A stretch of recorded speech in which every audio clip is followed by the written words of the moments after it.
kabajamtootaaf daawwattoota keenya barnoota ajaa'ibaa tokko isiniif qabadhee dhufee jira. Innis birrii 5 GB 2 guyyaa tokkoof.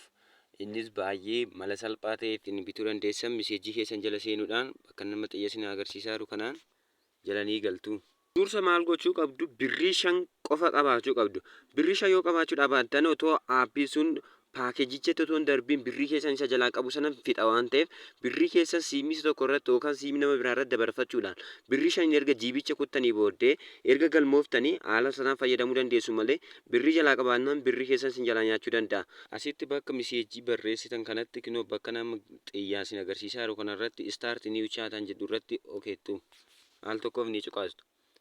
San booda lakkoofsa mata duree kana irratti ni dhufu kanarratti lakkoofsa kanarratti 8-6 galmooftu jammaraaf 8-6 isarratti maal jettanii barreessitu miseejii okeyaan jedhu barreessanii ergitu. Haala kanaan kinoo haala nama isinitti agarsiisaa jiru kanaan okey jettanii ni barreessitu. Kinoo haala xiyyaasin agarsiisaa jiru kanaan okey jettanii ni barreessitu. San booda itti ni ergitu siimii isa birrii 5 irraa qabdanirra.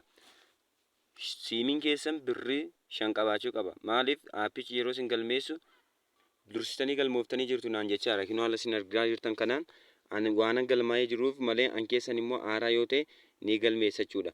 Haala kana miseejiin kun erga isinii dhufee booda erga galmooftanii aappii tokko isin barbaachisa. Innis maal seetan gara pileestoorii keessanii ni deemtu. Bakka nama isin agarsiisaa jiru kana bakka waan isin agarsiisaa jiru kanarratti pileestoorii keessan jala ni seentu. San booda bakka sarchii kana irratti maatanii barreessitu qubee gurguddaadhaan biidee net VPN jettanii barreessitu. Biidee net VPN. Yoo san booda haala kanaan isinii fidachuudha. Haala amma isin agarsiisaa jiru kanaan. Haala kanaan erga galchitanii booddee bakka sarchii kana irratti ni cuqaastu. Kinoo aappota tartiibaan dhufan keessaa aappichi aappilikeeshinii kanadha. Aappina nama xiyyaasin agarsiisaa jiru kana ni buufattu. Kan aappicha buufadhee waan jiruuf open haa jedhu. Aappicha duraan buufadhee waan jiruuf amma connect jedhee jira. Haala kanaan erga isinii fidee booddee isteeppiin isin gaafatu hundumaa erga deemtanii kana jala ni galtu. Bakka nama xiyyaasin agarsiisaa jiru kana jala ni galtu. Erga jala galtanii akkatti sarveerota jiran hunda keessaa kan isin filattan isin gaafata. Haala kanaan erga qazeettanii scroll gootanii booddee haala kana erga scroll gootanii kinoo amma haalan ittiin isin agarsiisaa jiru Itiyoo Telekoom maayaa paakeejjan jedhu kana irratti ni cuqaastu. Itiyoo Telekoom maayaa paakeej kinoo haala kanaan erga irratti cuqaastanii booddee haala kanaan nu fidee jira. Haala nama iddootiin qayyiidhaa isin agarsiisaa jiru kana san booda jala ni seentu. Auto select serverii kana irraa gara normal globaliitti ni deebistu.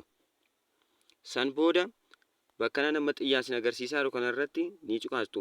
Mallattoon kun haala kanaan badee jira yoo ta'e haala kanaan raayit ni gootu. Sana booda daataa keessan dursa banaa ta'uu isaa ni ilaaltu. Daataan kan kiyyaa makinoo banaadha. Daataan keessan banaa ta'uu isaa erga ilaaltanitti istaartii ni gootu.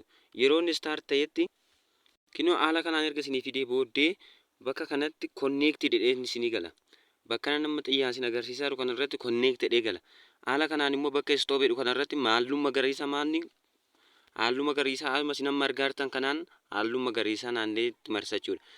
Yeroo kana connect jedhee kinoo haala kanaan sarveriin kun galuusaa asirratti VPN kun isinii ba'a.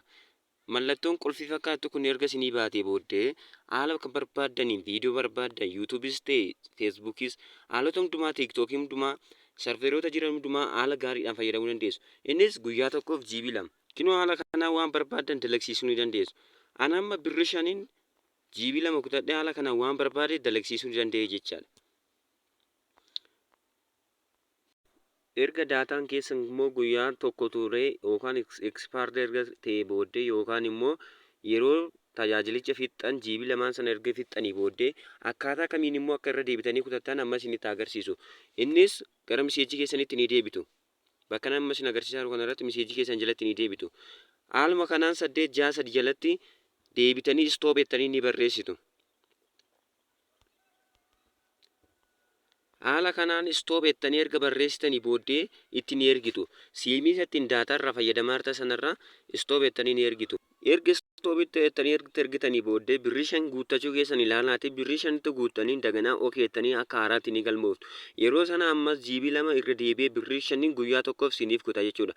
Haala kanaan erga irra deddeebitanii guyyaa fixan hundumaa isteeppiin amma isinitti agarsiise hundaan deebitanii stoobettanii deebitanii immoo okeettanii akka haaraatti deebitanii galmooftu. Haala kanaan kutachuu ni dandeessu. Tole kabajamtootaaf daawwattoota keenya barnoonni guyyaa har'aan qabadhee isiniif dhufe kun yoo isinitti tole akkaawuntii kana fooloo, laayik, sheer gochuun dagatinaa, koppii liinkii akkasumas riipoost gochuun dagatinaa. Haaluma kanaan barnoota dabalataa argachuudhaaf fooloo, sabiskiraayib, laayik, sheer godha. Galatooma.